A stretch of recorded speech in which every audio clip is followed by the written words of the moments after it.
Welcome back to the Joe Miller Show, KOAN Hot Talk, 1080 AM, 95.1 FM. We have with us Daren Bakst. He's a research fellow in agricultural policy at Heritage. Daren has been with Heritage for a few years, has a law degree, has a master's in law as well, University of Miami law degree, the master's from the American University. He serves on the Federalist Society's Environmental Law and Property Rights Executive Committee, previously a member of the Energy, Environment, and Agricultural Task Force of the American Legislative Exchange Council, has appeared in or quoted by media outlets such as the Wall Street Journal, USA Today, Washington Times, CNN, and National Review Online. Daren recently wrote an article, interesting, on the Daily Signal. We'll probably put up that article at Restoring Liberty tonight, entitled EPA's Shocking Actions to Gain Support for Its Water Rule. We talked a little bit about this yesterday. Federal government funding, basically public support for the new rule. Daren, thank you for joining us on the Joe Miller Show. That's great to be here. So this article that you wrote concerning the overwhelming support that the EPA has for its new rule, they're claiming, 87% public support for this new rule? True or not? Well, it is true that they're claiming it. It's not true that there's overwhelming support.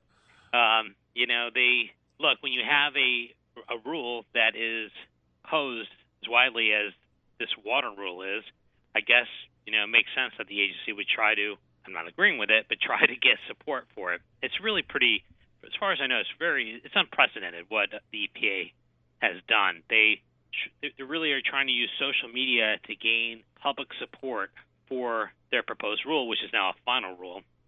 And by doing so, they kind of give the impression to the public that the rule has wide support, and also very well may influence Congress when they're hearing, well, gosh, so much support for the rule. Why is everybody complaining?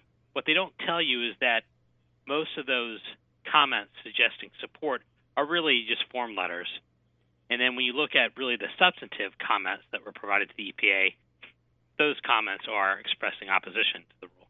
Well, and in fact, most of the people that are providing the form letters or the comments probably aren't really even aware of the implications of this far-reaching final rule. Are you aware of any data points out there regarding how people respond once they discover that the federal government is actually expanding substantially jurisdiction, and that could have impact on their private property decision-making? No, unfortunately, there's no data on that, and because the rule really hasn't been out that long, the proposed rules, and it would be hard to kind of research that. But when people do find out the details of what the EPA and the Army Corps of Engineers are proposing, they quickly realize what a land grab and water grab is happening, and they recognize what the problems are going to be to property rights. And you work as a research fellow in agricultural policy for Heritage. We had a guest on a couple of weeks ago that wasn't really an expert in agriculture, but opined that with the expansive jurisdiction that there has real significant implications to agricultural production, given the fact that farmers all the time are applying herbicide, pesticides, there's runoff. What do you see? I mean, have you had time to really assess the impact on American agriculture, how that's going to create cost for American farmers? Yeah, look, the rule is going to require property owners, including farmers and ranchers, to get far more permits than they already do now. And as you have to get more permits, obviously it's going to drive up costs.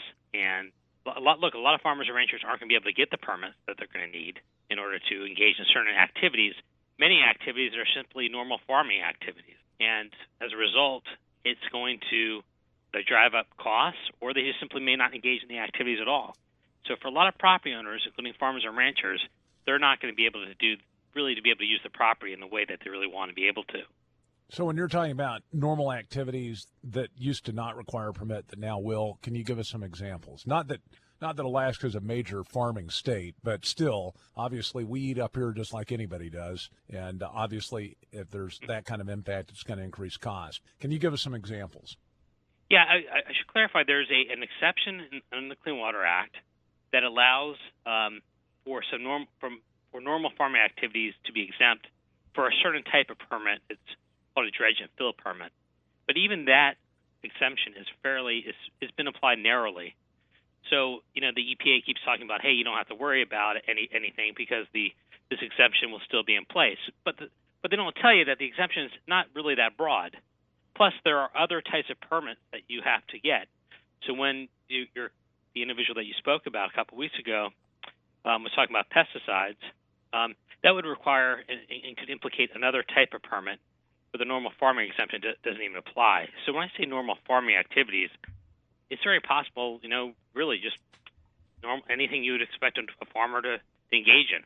Most building a fence, a rancher kind of just taking his cattle through a stream, for example, might very well be impacted as a result. And very adverse to the small mom and pop operations because they don't have the economies of scale that the big corporate farmers have. So it's yet one more nail in the coffin that is adverse economically to the small operations. Yeah, what's interesting is that this farming exemption that I talked about that actually exists in the statute in the Clean Water Act. It really only applies to farming operations that have been kind of in business since 1977. So it's kind of ongoing operations. So if you're looking at engaging in an activity now that's new on a farm or ranch, you would have to get a permit. So it's, like I said, it's a fairly narrow exemption, far more narrow than people think. So getting back around full circle to this effort that the federal government is making to convince people to support by comments the new rule. One of the things that you mentioned in your article is that there's actually been a video developed or promoted by the EPA. Why don't you just tell our audience a little bit about this video and whether or not you think that's really a fair assessment of what's going on or whether it's just simply a gimmick designed to increase public support? Oh, yeah. The video basically asks the question, do you support clean water? And the implication is that if you don't support the rule, what the EPA is doing, you therefore support dirty water. And it's obviously very insulting. And the EPA keeps playing that, making that argument, and they keep saying this is really insulting for farmers, ranchers, and any property owner out there, that the only people that oppose the rule are people who want to pollute in the waters. Well, look, the reality is, under the Clean Water Act, you could be affected even if you engage in very normal activities. It doesn't require somebody to dump toxic waste into water, and they're trying to play off people's assumption that that's what they mean by pollute. That's not what it means under the Clean Water Act. So you could kick sand in a water and theoretically have to get a permit under the Clean Water Act. So, and that's why there's so many groups across the ideological spectrum concerned about, very angry about this rule, from ranchers, farmers, small businesses, counties, cities, just name the groups across the board that oppose the proposed rule and we're, most likely will be opposed to the final rule because they're concerned that just very normal, everyday activities are going to require permits that they may or may not be able to get, and as a result, they may or may not be able to use the property in a way that they should be able to use the property. Average everyday home builders too included Yep. in that group. So we've got just about a minute left, but sitting in your chair, obviously you interact with policymakers, people in the legislature and the federal legislature. What do you hear them saying? Is there an impact from this 87% figure that's being promoted by the EPA, or are they being more impacted by these groups like the farmers, ranchers, small businessmen, and manufacturers that are very concerned about the rule? I haven't heard anyone being affected by the 87%. I think the people that were opposed to the proposed rule before are still likely to be opposed to the final rule that just came out last week. That number is not going to make a difference. Congress is most likely going to at least try to take action. The House did pass legislation that would compel the agencies to withdraw the rule. Still waiting on the Senate to do something. Darren, I appreciate your efforts at Heritage to fight this thing and also to inform our audience about what's going on. Daren Bakst, Research Fellow in Agricultural Policy, Thomas A. Rowe Institute for Economic Policy Studies. We'll have that Daily Signal article up on RestoringLiberty.com later tonight. Thanks again, Darren, for being with us. Thanks a lot.